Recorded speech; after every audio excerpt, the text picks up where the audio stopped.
আমরা একটা জাতীয় পতাকা পেয়েছি, আমরা একটা দেশের সম্মান পেয়েছি, কিন্তু আমাদের নেতৃত্বের ব্যর্থতার কারণে আমরা সাম্য, মানবিক মর্যাদা এবং সামাজিক সুবিচারের ভিত্তিতে একটা স্বাধীন সার্বভৌম আমাদের প্রিয় বাংলাদেশটা পাই নাই।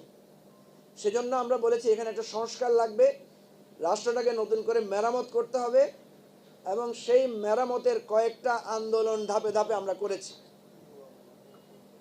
রাষ্ট্র সংস্কার, কোটা সংস্কার, এবং আপনারা জানেন যে নিরাপদ সড়কের একটা আন্দোলনে কিশোর ছাত্ররা আন্দোলনের সঙ্গে সম্পৃক্ত হয়েছিল এবং সব কিছুকে গুলি করে দমিয়ে নিঃশেষ করে দেওয়ার চেষ্টা করা হয়েছিল।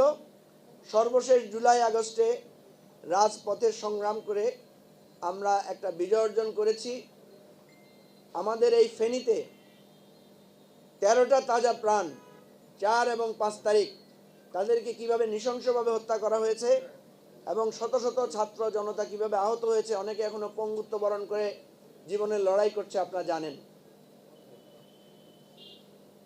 19 তারিখে আমরা যখন ঢাকায় আন্দোলন করছিলাম, তারও আগে আপনারা জানেন যে আবু সাইদকে হত্যা করা হয়েছে 13 অথবা 14 তারিখ।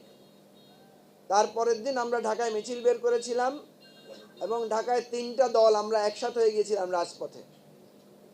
তার একদিন পরে 19 তারিখে আমরা যখন গণতন্ত্র মঞ্চ এবং এবি পার্টি যৌথভাবে আমরা মিছিল নিয়ে প্রেস ক্লাবের সামনে যাই, তখন আমাদের মিছিলে গুলি করা হয়।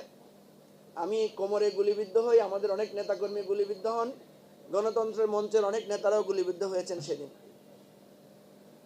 এবং সেদিন আমাদের মিছিলের উপরে অত্যন্ত নৃশংসভাবে পুলিশ হামলা করে।